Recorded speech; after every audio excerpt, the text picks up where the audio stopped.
Love. Some would say it took a backseat when the pandemic forced us apart. As a family-run and proudly Canadian-owned company, Charm Diamond Centers saw the need to bring us together with tales of love and created the Canadian Love Map podcast. Since then, we've shared hundreds of real, uplifting stories that prove love conquers all. So thank you for listening. We couldn't do it without you. And remember, love starts here. It makes me feel so good to give them my wisdom or the things that I've learned and help them see the beauty in themselves. And it's amazing. My drag family is my life. But, you know, you guys are my whole universe, right? And I love them all. Hi, I'm Nancy Regan. Today's love story belongs to Rouge and Deva, a duo of drag queens who are creating a splash of love wherever they go. They've graduated from stage performance to online domination. And together they're inspiring a community of chosen families and spreading a message of acceptance, expression, and healing. Okay, Rouge Fatale and Deva Station. I have to tell you, with no offense meant to past guests, you guys definitely win the prize for best names on the Canadian Love Map. Yeah. I'm okay with that. I'm all right with this. Thank you so much for joining us today. When did this friendship of yours start? Oh, God. 2004, 2005. No, 2004 we met. Yes. 2005 is when it started getting serious. Yeah, because that's when I was Empress 2005. Yeah. I think you had moved here just the year before. No, you just didn't pay attention to me. I remember when you came. And I came in 2003. Okay, well, I'm old. I have no concept of time anymore, dear. Peer through the fog and tell me what it was like when you met one another. What do you remember? I'll let you first. Oh, she hated me. She did not like me, and I wasn't really a big fan of hers either. Like, we both, I thought she was too uppity, and she thought I was too much. And we still do, but now we appreciate. Do you think? No, it wasn't jealousy. There was no jealousy. Yeah, No. The first time I remember actually talking to you, it was in the bathroom, and it was shortly after I became Empress, and you came up, and Rouge is Wiccan and pagan and all that. Not Wiccan, I'm pagan. Pagan, sorry. There's a difference. There's a difference between Baptist and Westboro Baptist. Okay, anyway, she came up, and I was fixing my lips in the mirror because that's all I did. And she came up, and she wanted to give me this crystal. And I still have it, but she wanted to give me her last name. And I'm like, no, that's okay, right? But I think that's the first time we, really officially even talked. And you just looked at the crystal and looked me up and down because I wasn't pretty. And she looked me up and down and went, thanks. And she just turned around and started painting her lips again. And I was like, all right. And I walked out. And then we started doing some things through the court, through different charity events that we do. And then she made me part of this is a whole thing. We're part of a charity group here in the city called from the International Court System.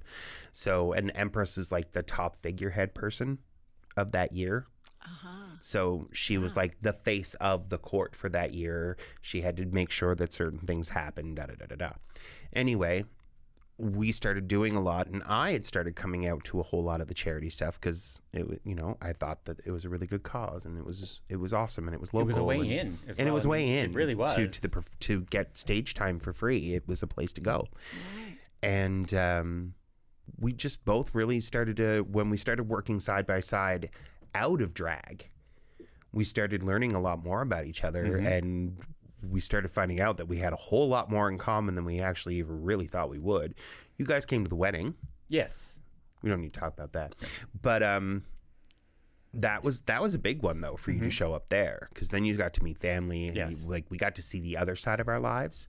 And then one day she looked at me and was like, why don't you come paint with me someday? Come do your makeup with me. And I was like, okay.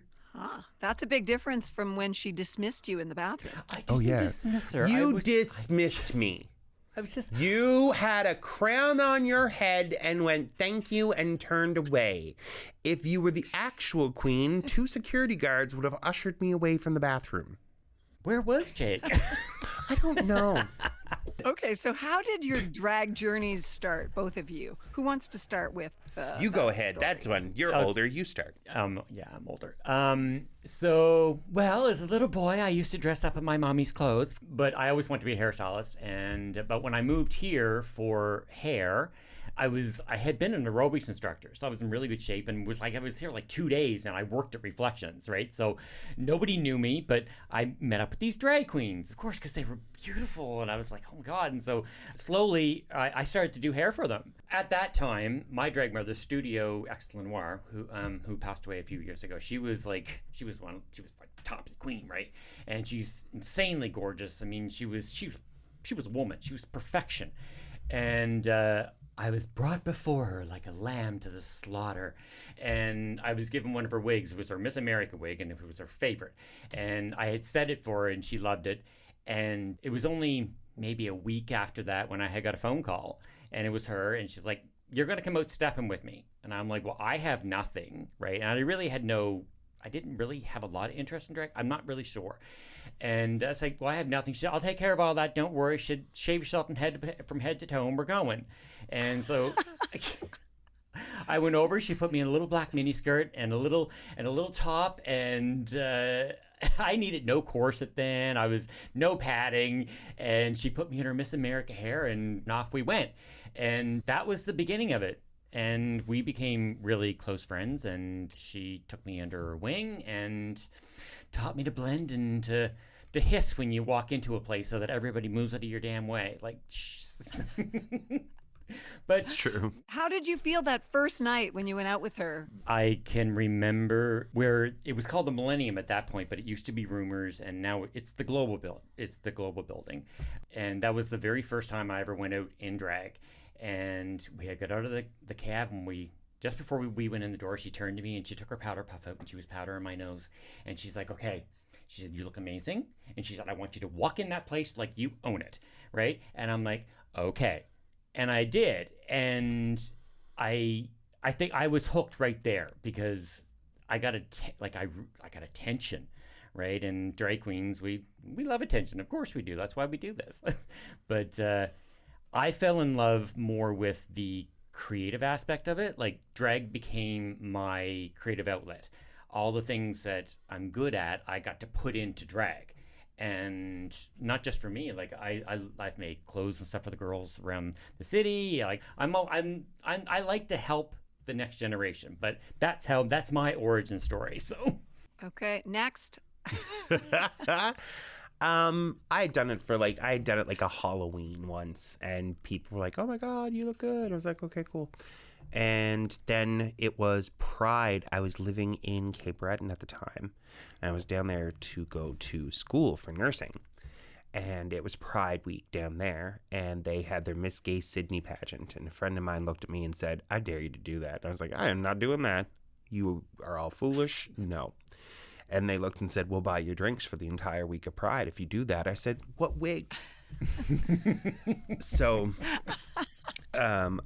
I went into this pageant with one dress, one wig. My makeup, I used Liquid CoverGirl Clean makeup. I had powder blue eyeshadow. I had one pencil. It was a black eyeliner, and I eyelined my eyes. I made my eyebrows, and I lined my lips with the black liner. I was terrified. All these other girls were being done by, like, oh my God, they had put these terrible looking men in wigs, and they were having the Colors girl. Oh my God. Remember Colors, the Yes. makeup place? Yes. It's like, where they would do the glamour shots sort of a thing. Like, they had one of these booths in Mayflower Mall, and they brought in some of their makeup artists, and they were doing these eyes on these girls, and I'm like trying to glue down my eyebrows, and I'm like doing the thing. I was still hideous. And they were like, "Oh, where's your evening gown?" I was like, "Oh, no, I don't know. I don't have one." So I did the entire pageant in one dress. And I did, my very first song was Stars on 54, If You Could Read My Mind, and I did all 3 parts. The biggest drag no ever, but I was big enough. I could do all 3 parts at the time. And I was the size of the 3 women. It was fine. And then we got to the end of it, and they were crowning they were getting everybody ready to crown. And the person who was supposed to win, they found out, was only 17. So they had to disqualify her. And I was second place. And I won.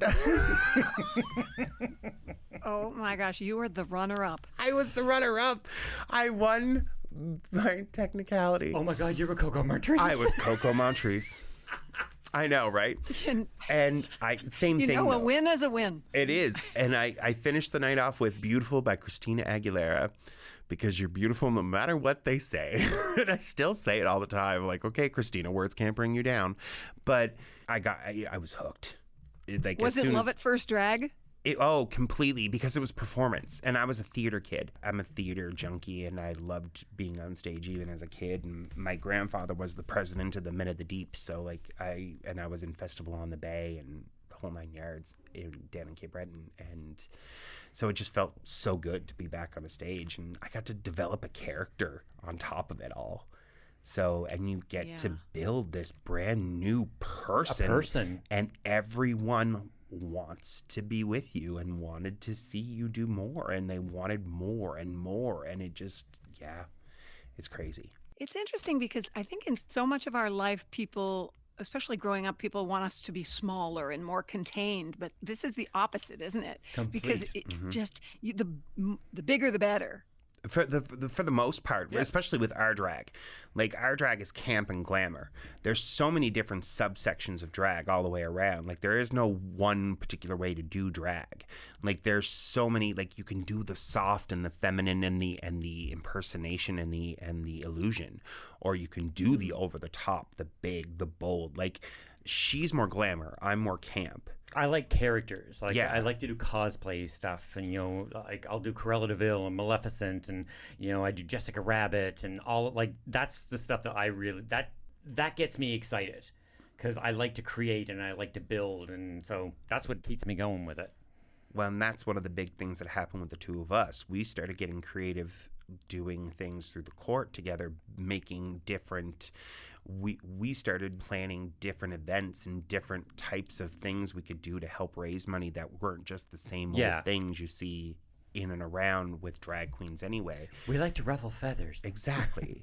And as we continued doing it, we just got closer and closer and crazier together, and soon we were inseparable. Yeah, and we kind of learned drag together, because I'd only been in drag a couple years before you, and I was very lucky. I had the master teaching me, right? And so by the time I got to her, and we became friends. Like, yes, we call ourselves mother and daughter because we are, but we're more like yin and yang. Our friendship and everything grew because of drag. For people who aren't familiar with what a family the community is, tell me a little bit more about that. The community, with drag communities, we're based and built off of houses, HAUS, like fashion houses in Paris and things of this nature, and in Italy. And every different area names their houses differently as well. It's very regional. There are places that name them after actual fashion houses. It's like House of Balenciaga, House of any type of couture base. Then there's around here you're named after your last name, and it's a lot of places do it by last name. So it's like, if you're part of my house, I'm the matriarch to the House of Fatale, and I was also the matriarch to the House of Diamonds a few years back as well. That's just more of an honorary title thingy. But when you're the mother of the house, you're the mentor. You're the person who guides them, who teaches them, who shows them how to do things. And there's your daughters or your sons, and they're the people who are learning from you. They're the ones, and for the first couple of months, or even it might even be up to the year, you're carrying bags, you're going out backstage, you're buttoning up things, you're making shoes are correct, you're making sure the wig is on right, because it's teaching you the things you need to know back there, right? You can't just walk backstage and hope and pray. You need to know what you're doing. So you're really a coach as well. Yep. yeah, oh, We're completely. like a pageant coach. It is, and Yeah. but you build these folks from the ground up, and now there is a difference. Like you can adopt into the family as well, where there's performers who have been doing it for a while, and you're just sort of bringing them in so that you can help polish them, or you give them that sense of family. And there are houses that aren't family oriented. It's just, they're people, then they all got their little thing going on. Ours became more of a family aspect, and more the love came into it. It's the same thing with my house as well. Like, my house is a separate entity to the House of Station. All of my kids, though, are brought into her house. Because I'm Glama. Yeah. It's the same thing. All of my kids, when they opened up to their houses, they're still under the House of Fatale, but they become their own patriarch and matriarchs to their own names. Tell me what the love in the community means to those quote unquote kids. It's their chosen family. And a lot of them are, there's so many kids out there that they're hurting.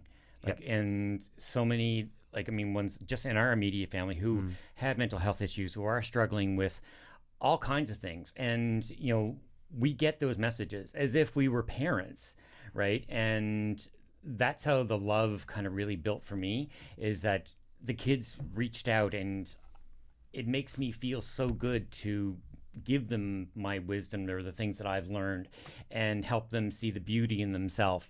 And it's amazing. My drag family is my life. You guys are my whole universe, right? And I love them all.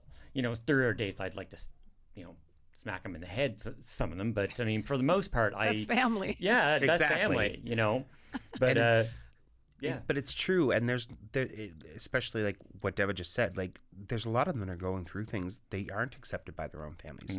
I found out very quickly that I'm an extreme minority within my own community to have both parents who love and support and are there. Like, my parents go to shows. My dad heckles me. Like, there was every show that I had at the casino a few years back, my parents sat in the front row.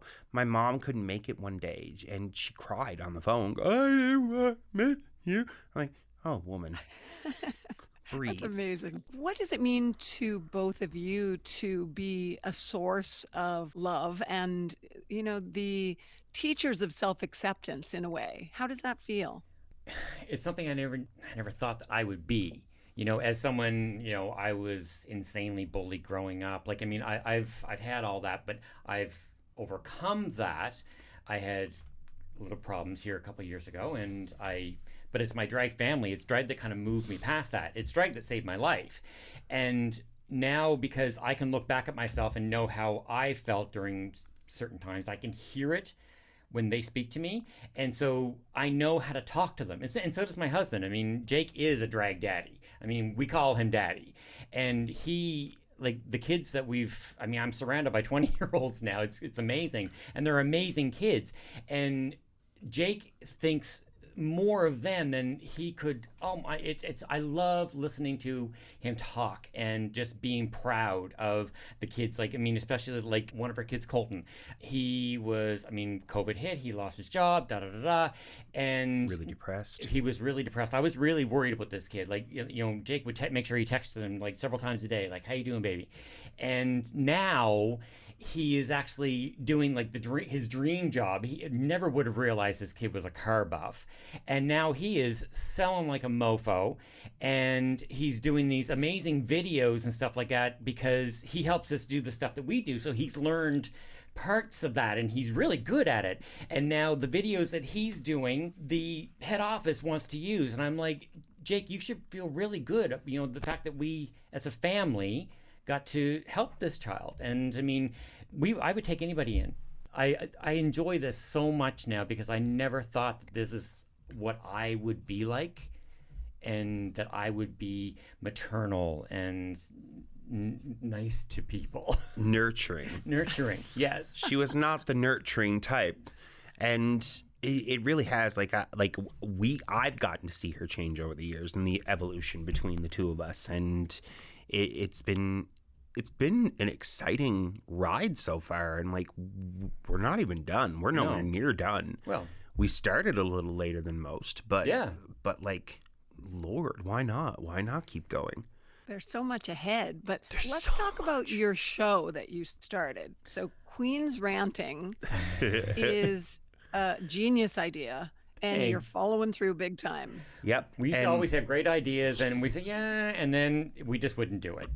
But this was one that didn't fall through. Like, we kept on each other. We kept accountable for it, because Yeah. it was like we taped maybe 2 or 3, and then we were like, oh, okay, well, let's hit 10. And we get to 10, and then it was like, well, let's hit 30. And we keep going. And then finally it was like, this Rouge, is episode 100.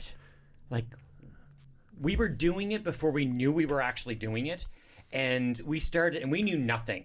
Like, the way I used to do things on the YouTube channel that we have, StationDRG, it used to be called Dragology. And I used to teach wigs and drag stuff, right? And it would just be me in my kitchen, had no idea what I was doing, but, you know, that's what I'm like. And, you know, we bought a couple of this and a little bit of that, and then Jake had bought me a green screen, and it just never got used. And we were doing an event for muscular dystrophy. It was the lip sync battle, and we were the judges. And we used to like to do little, like, clip ad videos and stuff like that, you know, for them to use for social media. And the first time that we taped, it was that same day, and we had done this video for muscular dystrophy, and then we're like, you know what? Let's do this. Let's just turn it on and go and see what happens. And we had a ball, but it got us on. And then I think it was like a week later, we did our first episode, and it's been lost because it was bad. Oh my God, it was so terrible. Oh my God. But we learned. Right, and we learned and like, you can see the progression, and we learned not just technical stuff, we learned how to be with one another, and it became like therapy for us. Because, like, we literally just turn on the camera and go. Like, well, now we're getting a little better. We have a list. We have a whiteboard that you have to make sure you do all these things, because Lord knows what kind of shape we're going to be in by the time we're done this. But we got to, I think we were like episode 20, and we're like, oh, okay, I guess this is happening. And then it was 30. I was like, we better start paying attention here. And then it was 50. And now I think we're on 132. But we haven't done it in like 10 weeks, right? We're finally able to start taping again. Right. So, Rouge, what's the secret to the success of the show, do you think? Truthfully, it's the chemistry we have. And we're real. It's not even that we are being real, but it's like, it's actually like, if you went to a drag show and you hear the queens bantering in between while waiting for people to come out on stage, that's what we do. That's what we're doing. Except there's just no there's no performances in between. So the ones who like to go and listen to the drag queens at shows, me and her, like, we both love to go listen to them go at each other. Yeah. It's a good thing. And the chemistry that her and I have, because we've been doing it so long, it's just like, if you were at our house when we were just having a good evening, this is what you would be hearing anyway. Yeah. It's just, now we've personified it into the Rouge and Deva character itself and brought it out for everyone to watch. And it's been amazing. Like, we have like 8,500 followers on YouTube. We're over 157,000 followers on TikTok, I think. Yeah. And something like that. We just go. But like, it's funny because her and I don't really pay too much attention to the numbers as much. I couldn't care less. But like, the team that we have, and we have a phenomenal team, and it's the family on top of it all. They'll message and go, do you guys know that you just hit 157,000? And we're like, that's awesome. That's lovely. When are we taping? That's cool. Yeah. And like this weekend we went live as we got ready. TikTok live. And did the whole right space apart, the whole 9 yards. And we had 21,000 people stop in and watch us as we got our makeup on. We had people from like Argentina, there was Australia, Amsterdam, Ireland. We have a big following in Ireland. It's the chemistry, though. It's the chemistry. You need to have that. Yeah. The StationDRG, we want it to be a place that, because when COVID came and all of a sudden all these kids, they had nowhere to perform, right? And we had started to do online drag shows and stuff. And again, a lot of the people, they didn't really know what they were doing, right? But we had already been kind of doing it, so we were able to say, okay, if you do this, okay, go shoot it like this. And so we got to help them. And then all of a sudden these kids are making these amazing videos, and they're making them on their own. And it gives you that sense, or it gives them that place to put their talents again, because there's so many kids in our life that drag is their whole existence. And drag is their mental health. Drag is it's what gives them balance. And I mean, I know that myself. I mean, drag is my balance, and it gives me that place to focus myself. And we try to give all that back to the kids and like help them and do whatever we can. And we enjoy what we do, and we enjoy helping the people around us. And we're pushing like so many young ones, like we're teaching them how to edit, and like we're inspiring that, like, go, dude, go, come on, let's go. And that makes you feel really good. I keep telling the kids, I was like, okay, so mommy's gonna die. Right. So here you go, you do. If you want to go, use the name. We will back you. We will give you a platform. This podcast is brought to you by Charm Diamond Centers, Canada's largest family-owned jewelry store. They are proud to be putting love on the map, and the staff at Charm Diamond Centers are thrilled to be a part of your love story too. So visit charmdiamondcenters.com or one of your local stores. Love starts here. What do you see shifting in the world around you in terms of attitudes to the drag community?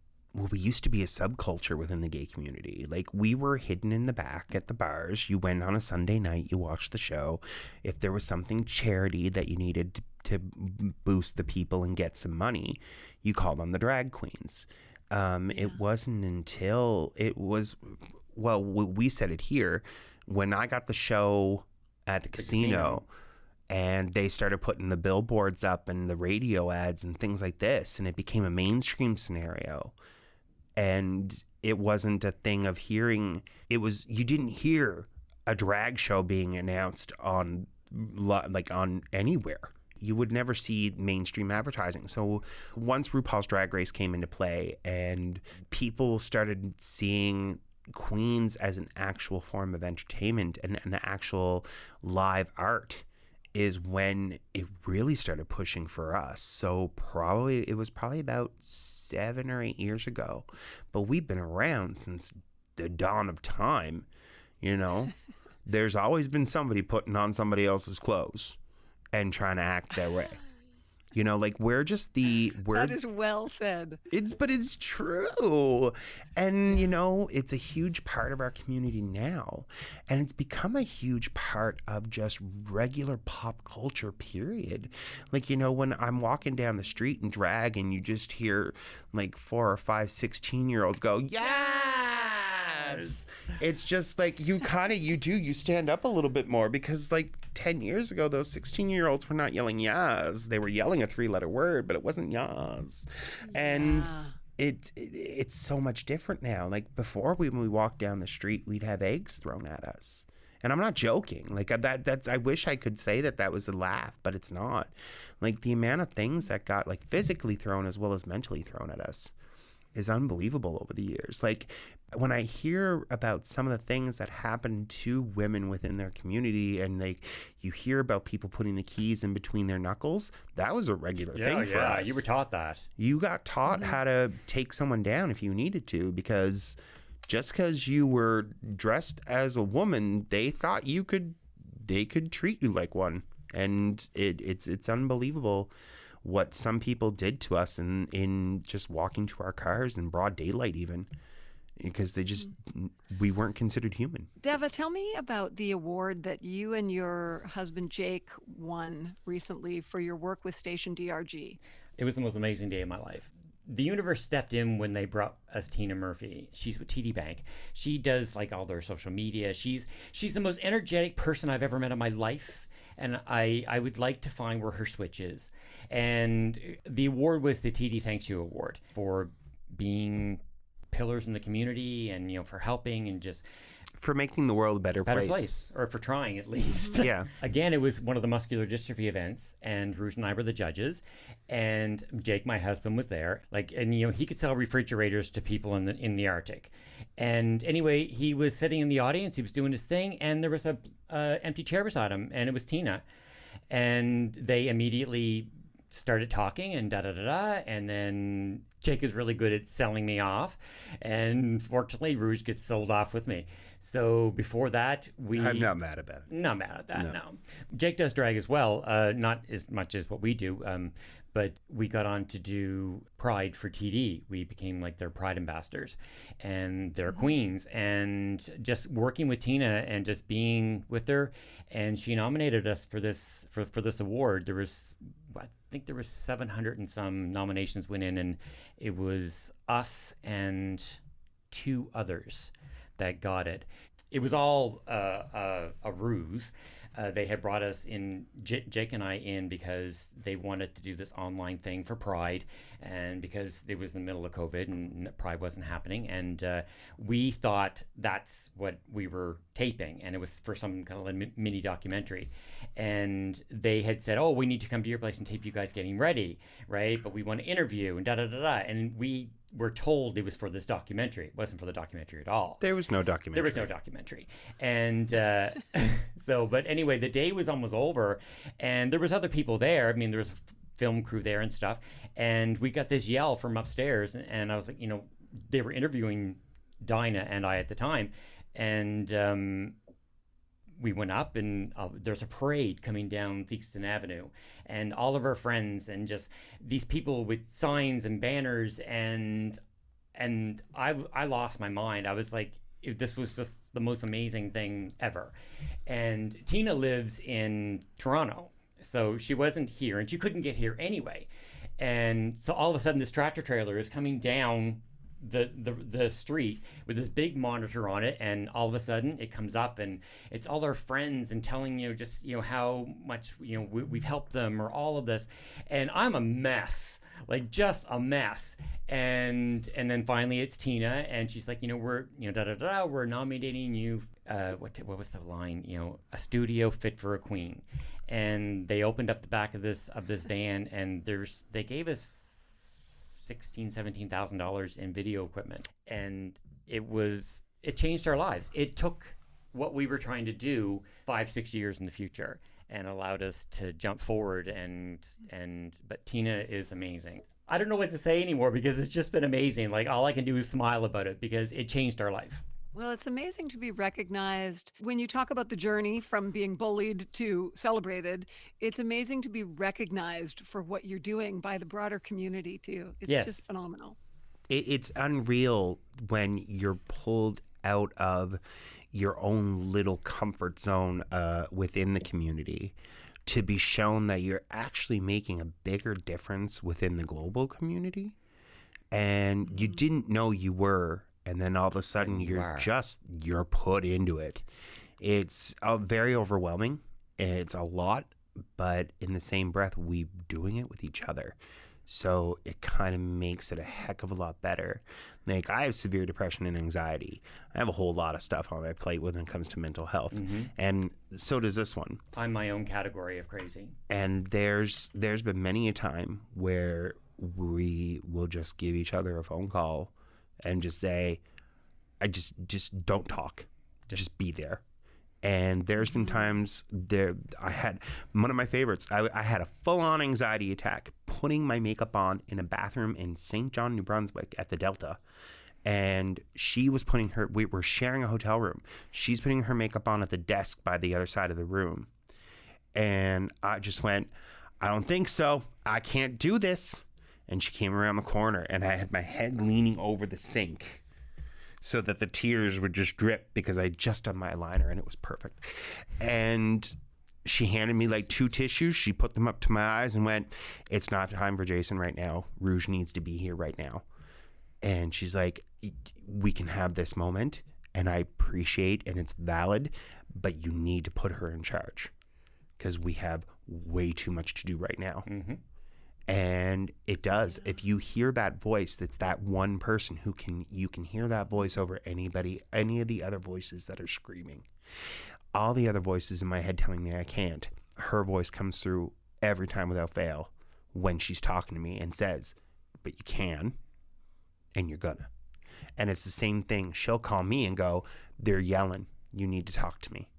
Because her husband can talk to her till he's blue in the face, and she'll look and go, that was great. Can you call Rouge now? Mm-hmm.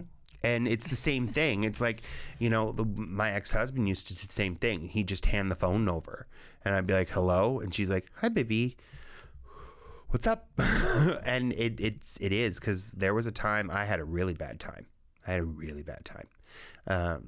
And it got to a point where they found me on the floor in my house, and they brought me to emergency, and they had me I don't remember a week, just because of the amount of medication and what they were like, what I had to go through and to get myself back on track. And same thing, like there was only like 3 people in the world who could get through to me, and she was one of them. And it like the amount of times we probably saved each other is unbelievable. I want to drill down on that love in your friendship and ask you what I often ask romantic couples: what do you love about each other? I have an answer. I'm just waiting. I'm just trying to figure out like the best way to say it. Oh God. Well, fine. I love you. I love your energy. I love that you're always warm. I love that she's always warm. You always know exactly what to say to me to shut me up, and you're really good at chasing the monsters away. I love your kindness. I mean, I could go on, but it would get mushy.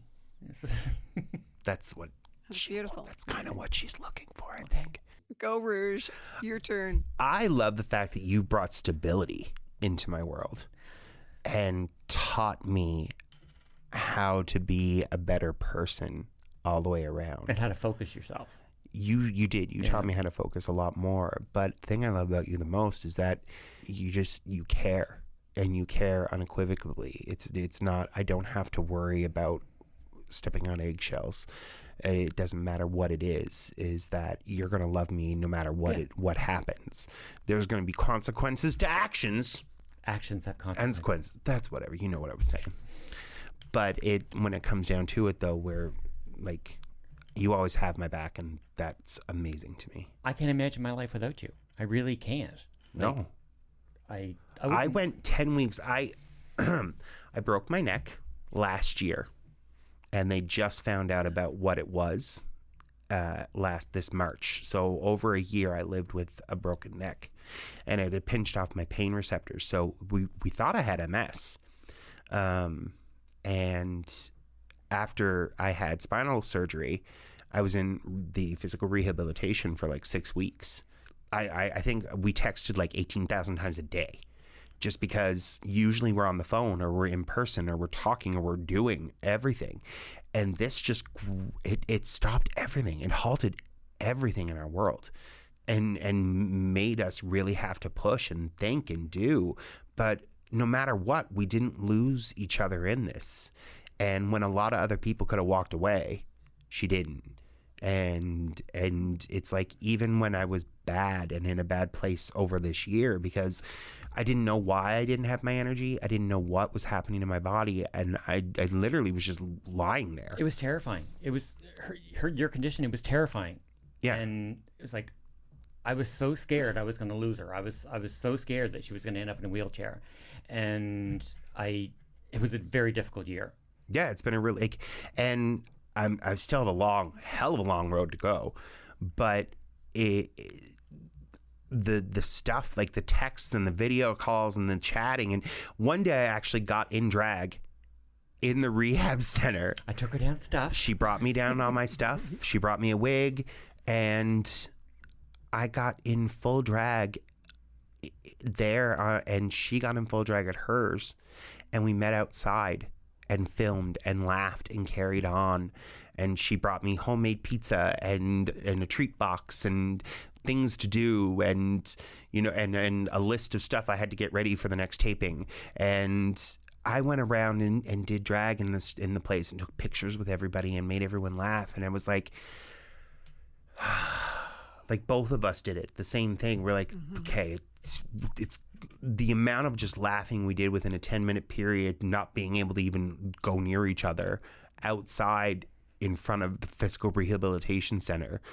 And it just felt good again, and it felt right again. And we both kind of looked and went, all right, Okay. yeah, we got this. We got this. We're going to do this. And it's like, no matter what we do and where we go, the drag is always going to be there. Wherever we go, they usually come with us. Whether we're dressed or not, they're always with us. And we've had some of the most amazing experiences with each other over the years. Put the tea on, Nancy. We have stories. Oh, it's like we've ran around all over Halifax in drag and done some of the craziest things. That's the fun part. Yeah. Like, go do. Like, just showing up at houses. And what about the smiles that you put on people's faces? You know what is really what I really love? And like, I mean, Jake and I are always in the Pride Parade. And you got to meet the Prime Minister. yeah, I mean, we're the ones who got the picture with Justin. That went viral, right?